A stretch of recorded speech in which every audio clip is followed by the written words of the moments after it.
Hey, what is Israel's nuclear bomb really made of? Not of uranium, not of plutonium, not of concrete cables or missiles. It's built out of silence. In a world where great powers proudly display their warheads, Israel says nothing. It doesn't confirm, it doesn't deny, it doesn't show. And yet, everyone factors its bomb into their plans. In this episode, we'll talk about a bomb that officially doesn't exist, but has procedures, aircraft, missiles, submarines, and coded systems standing by. A bomb that has never exploded, but has stopped more wars than the entire United Nations put together. A system designed for the end of everything, whose very existence keeps everything else from collapsing. Let's begin. What is Israel's nuclear arsenal made of? There are no photos, no parades, no interviews with generals posing in front of warheads. And yet, among military analysts, non-proliferation experts, and former diplomats, one thing is taken for granted. Israel has one of the most advanced and flexible nuclear platforms on the planet.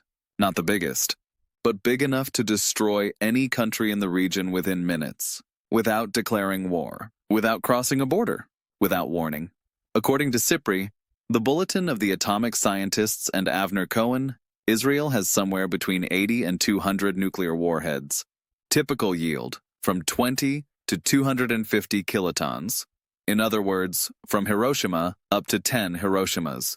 Some of these warheads are clean, uranium-based, others dirty, plutonium-based. These are not test devices. They are combat warheads integrated into delivery systems. What can carry Israeli nuclear weapons? First aircraft. The Israeli Air Force is not just F-16s and F-35s on the news. The main nuclear-capable bombers are F-15I Ram, modified for long-range missions and heavy payloads, F-16I Sufa, with low-level penetration systems, ideal for precision runs, and historically, the A-4 Skyhawk, used in the preparations around the Yom Kippur War. The Air Force trains deep strike missions, flights over thousands of kilometers without refueling, slipping past radars, all of that with a bomb in the bay. Second, ballistic missiles. Israel's Jericho system has been in development since the 1960s. Jericho on range, about 500 kilometers. Essentially a test bed for later systems. Jericho's HEC range, Y500 3,000 kilometer. Mobile launchers, a carrier for thermonuclear warheads, designed for rapid launch from desert positions. Jericho III, since around 2008, range roughly 4,800, 6,500 kilometers. Translation: Iran, Pakistan, parts of Russia, Europe, and North Africa are within reach, capable of carrying multiple independently targeted warheads. Military-grade accuracy, flight path, can dip into suborbit. Officially, none of this has ever been confirmed. Unofficially, the data lines up across German and American military sources. Third, submarines. The most frightening piece of the puzzle. Dolphin-class submarines, German-built, modified in Israel. Number 5 active, a 6th under construction. Propulsion, hybrid, ultra-quiet. Capability, launching cruise missiles tipped with nuclear warheads. Operational range, the entire coastline of the Middle East, plus the Red Sea and the Persian Gulf. This is what's called second strike capability. Meaning, even if Israel disappears from the map, these submarines can launch and wipe out the attacker. That's not a metaphor, that's the philosophy of deterrence. These carriers are backed by electronic intelligence systems. Israel's OFEC, Horizon satellites are designed to track missile launches, detect nuclear-related activity, gather thermal imagery, assess neighboring states' nuclear potential. All of this is plugged into Mossad's on-the-ground operations, Unit 8200, responsible for cyber operations against other countries' energy and command infrastructure. The result? Israel often knows what others are planning, before they fully know it themselves. How is all of this meant to be used? Israel has never published any official conditions for using nuclear weapons, but leaks suggest the triggers would be an existential threat to the state, enemy use of chemical or biological weapons, a full-scale external invasion, a nuclear strike on Israeli territory, mass civilian casualties with a realistic risk of the end of statehood, These are not academic scenarios. They are operational plans, with names, codes, and launch sequences. A voice from inside? Benny Gantz, former defense minister. We don't talk about weapons we don't have, but we have everything we need to make sure we'll never have to use them, because no one will dare to push us that far. Comparison? Poland is entirely dependent on the US NATO nuclear umbrella. Israel is self-reliant, with its own deterrent ready to act at any moment. It's the difference between hiring a security guard on a short-term contract and being a commando with his own private armory. Israel's nuclear arsenal is a matryoshka doll of lies and readiness. Inside, there is no political showmanship, no triumphant display of power. Inside, there is calculation. For every missile, a response. For every threat, silence. And for every attack, the possible end of a local civilization. How does global diplomacy tolerate Israel's bomb? Imagine this scenario. Country A has between 1 and 300 nuclear warheads. It has not signed any disarmament treaty. It lets in no inspectors. It publishes no data. It accepts no UN audits.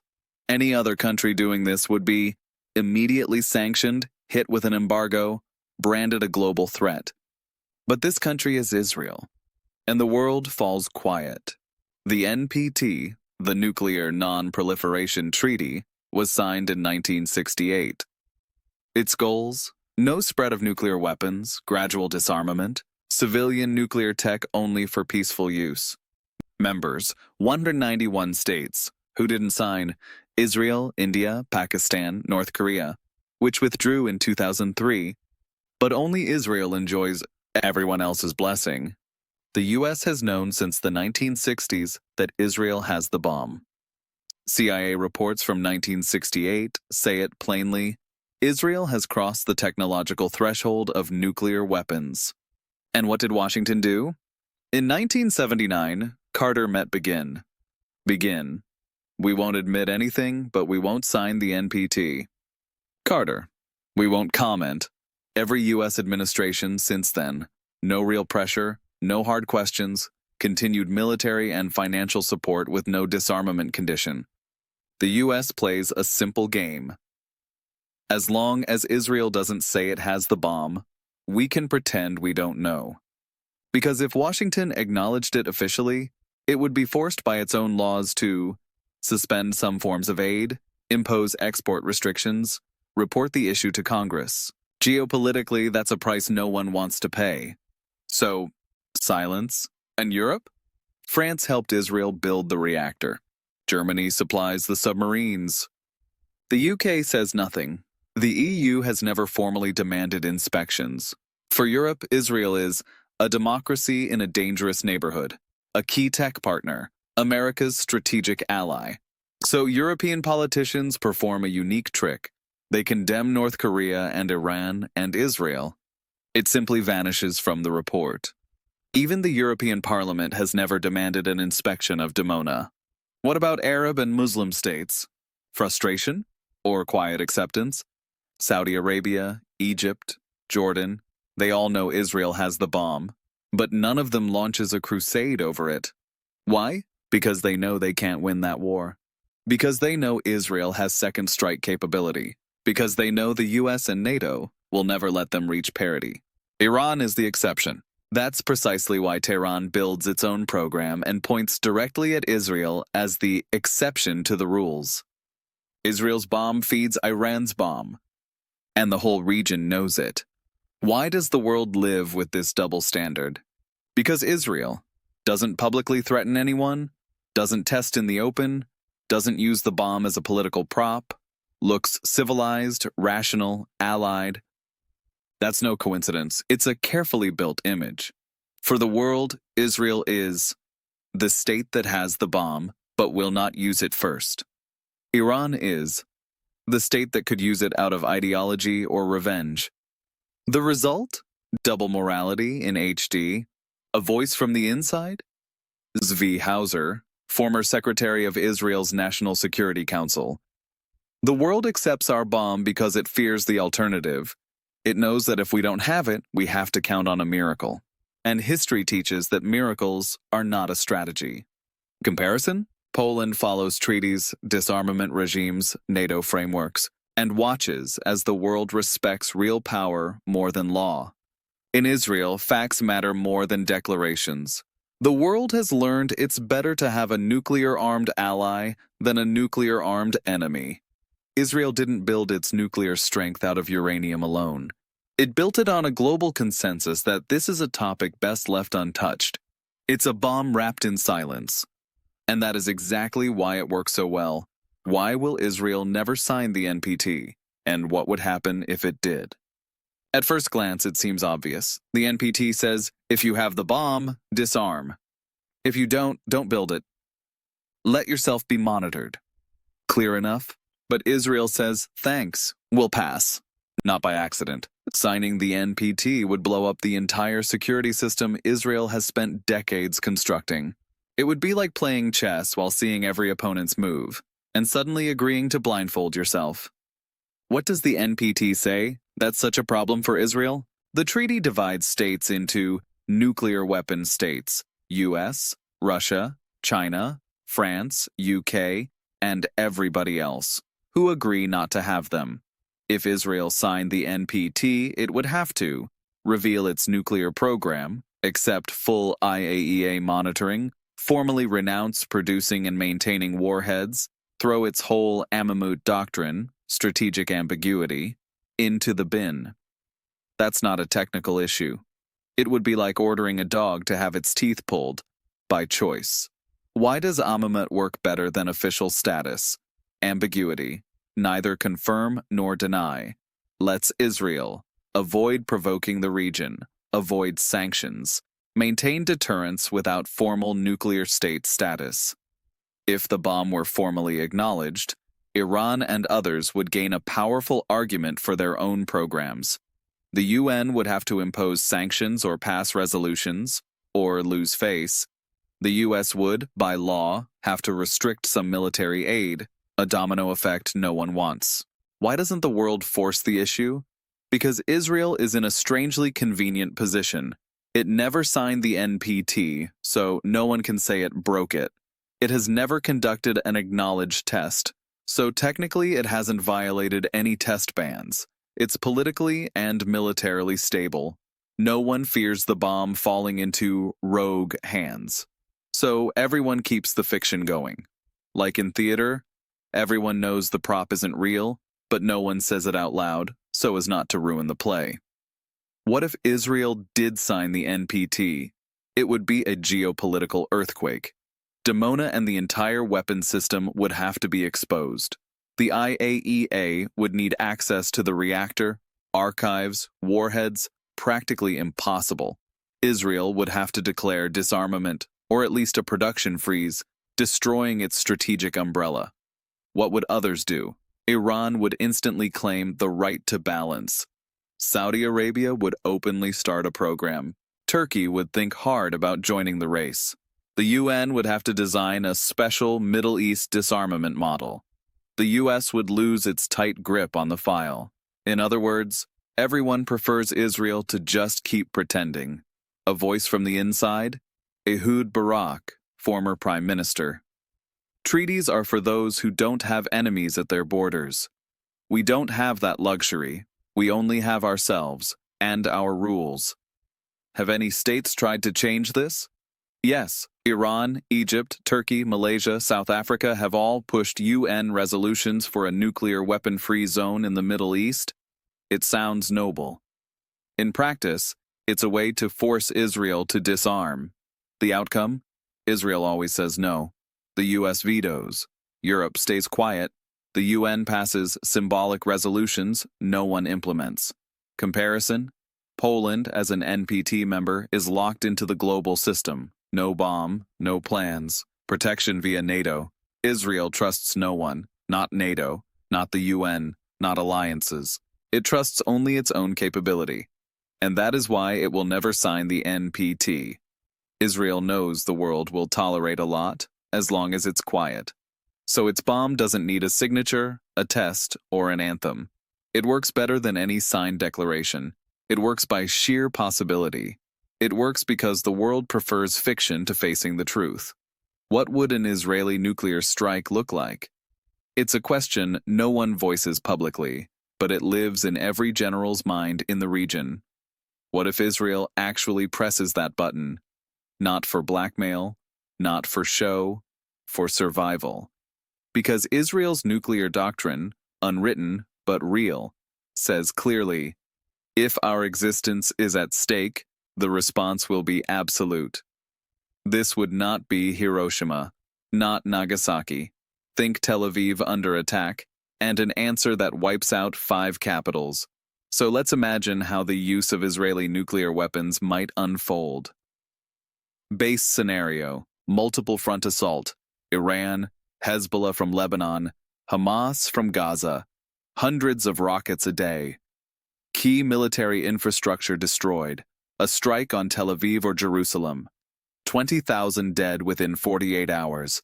No immediate U.S. intervention. Enemy forces closing in on Israel's borders. That's when the Prime Minister convenes the final cabinet, a special crisis group to decide on nuclear use. And the question hangs in the room. Has the time come to fire Dimona? How would the decision sequence look? Prime Minister, Defense Minister, Chief of Staff, Mossad Chief, Amman, Military Intelligence Chief. Meanwhile, data streams in from Unit 8200, OFEC satellites, real-time intel from foreign stations. There is a secret vote, majority needed. The Prime Minister holds veto power and, in emergency conditions, the right to decide alone. If the decision is made, Operation Orhei Rev, Evening Light, unfolds. Choice of delivery? Israel doesn't have one bomb. It has 3 main options. 1. The Air Force. F-59 Ram takes off from the Negev, flight over Jordanian, Saudi airspace, or via the sea. Target: a strategic military hub near Tehran or Isfahan. Weapon: a gravity bomb dropped over the target area. 2. Jericho III missile. Launch from the desert. Suborbital trajectory. Precision strike with a 150-300 kiloton warhead. Time to target: about 7 minutes. 3. Submarine-launched cruise missile from a Dolphin. Fired from the Red Sea or Mediterranean. Targets: military facilities, missile bases, industrial zones. The choice depends on weather, presence of hostile satellites and radars, enemy response, and the political goal: a warning shot or annihilation. The effects: if the target is Tehran, a city of 12 million, and one 300-kiloton bomb is used, immediate impact, around 500,000 dead in the first hour, up to 1.5 million wounded within the first 2 days. A blast wave leveling roughly 10 square kilometers at the epicenter. A radioactive cloud drifting towards the borders with Azerbaijan and Turkmenistan. If the targets are mainly bases and facilities, destruction of military and technological infrastructure. A strike on Isfahan's nuclear facilities could wipe out the heart of Iran's atomic program. A selective attack, but with a message. Next time, it's the city. Global reaction? The UN Security Council meets at once. Russia and China accuse the US of silent complicity. The US condemns the strike, but avoids hard sanctions. Iran calls for holy war. Saudi Arabia announces its own nuclear program. Turkish streets fill with protests while governments hesitate. Israel refuses to comment. The result? A new era, the nuclear age of the Middle East, and a permanent shift in how the world sees Israel. No longer just as a victim, no longer simply as a democracy, but as the first to actually fire. A voice from inside? Amos Yadlin, former head of Amman. If Israel ever reaches for the atom, it won't be for victory. It will be when every other option is dead. And from that point, there is no way back. Comparison? Poland relies on collective nuclear deterrence. Israel relies on the possibility of a solitary, total retaliation. For Poland, the bomb is a guarantee from the US. For Israel, it is the last trench, the line beyond which everything ends. Israel does not want to use this bomb, but it has prepared for that scenario with perfection, because this bomb is not meant to win a war. It's meant to prevent any war from becoming the last one. But if the system fails, If the world once again decides to look away, if the enemy crosses the red line, the question will no longer be who has the bomb, only who is left after it. Who in Israel can give the nuclear order? In the US, the president decides. In Russia, a small circle of key generals. In China, the party's central leadership. In North Korea, one man. And in Israel, in a state that officially doesn't have the bomb? The answer: the decision belongs to someone whose signature appears in no treaty, but could rewrite world history. Israel has never published a nuclear doctrine. There is no written deterrence strategy, no revealed chain of command. But leaks and analyses indicate that the decision to use nuclear weapons lies solely with the Prime Minister. It must be preceded by a conclusion from the National Security Cabinet, some 15-20 people, PM, Defense Minister, Mossad Chief, Amman Chief, IDF Chief of Staff, and others. The PM can act alone, in extraordinary mode, if there is an existential threat to the state. There are no public instructions, no nuclear manual. But there are operational schemes, codes and procedures known to maybe a dozen people in the country. Does Israel have a nuclear briefcase? Not like the United States. No physical case with codes carried behind the PM. But there is a system known as Ma'areshet Hachlatot Ramas, the Strategic Decisions System. It includes encrypted communications, satellite and land-based, a central command terminal in the bunker under the Kiryat complex in Tel Aviv, 2 alternate command posts in the Negev and Galilee, an internal operational code called Segul, a single-use key known only to the Prime Minister and a military operator at Tel Nof. In short, the PM can issue an order from anywhere, but execution only happens from authorized command centers. Bunkers and command posts? Israel has several sites from which a strategic order can be given. The Kiryat, the underground complex under central Tel Aviv, its version of the Pentagon. HaKiryat HaTachtit, the lower command, a backup bunker. Ma'alot, a mountainous evacuation facility for senior command. A node in Dimona, tied into the nuclear oversight unit. Palmakim Missile Base, controlling Jericho launches. From these locations, they can issue the order, activate launch sequences, transmit codes to the operational units, air, missile, naval. The activation sequence? It's built on a 3-layer model. 1. Political authorization. The PM gives the command, confirmed by the Defense Minister and, optionally, the IDF Chief of Staff. 2. Transmission. Encrypted signals sent to the launch system via the so-called Yael protocol. 3. Execution, pilot, missile crew, submarine receive confirmation, and the launch procedure. The entire process takes, according to RAND estimates, between 7 and 12 minutes. The system is automated but protected by a double authorization and confirmation signal. A voice from inside, Ephraim Snee, General and former Deputy Defense Minister. This isn't a movie. The Prime Minister doesn't press a red button. But if he says do it, the system executes. And after that, there's no undo. What if the Prime Minister is taken out? Israel has a continuity of command plan. If the PM is killed or incapacitated, the Defense Minister takes over. If he's gone, the head of the National Security Council. If they're all dead, an emergency national security mode kicks in. The IDF chief can trigger a fail-safe procedure under triple verification. It's the darkest scenario, but it exists on paper.